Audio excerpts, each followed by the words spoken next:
High wind statement for counties in New York, Jefferson and Lewis. High wind warning remains in effect from 7 p.m. Thursday to 1 a.m. Saturday.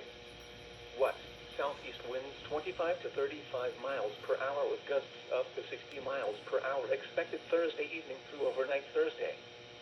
Southwest winds 20 to 35 miles per hour with gusts to 50 miles per hour then expected Friday and Friday night for the North Country.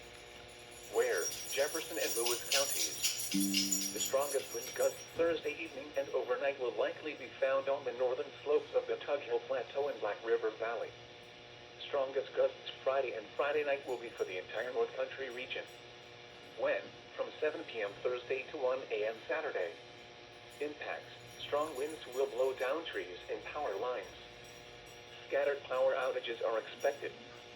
Travel will be difficult, especially for high-profile vehicles.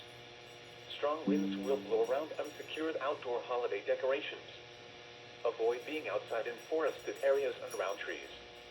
If possible, remain in the lower levels of your home during the windstorm and avoid windows. Use caution if you must drive. The Watertown, New York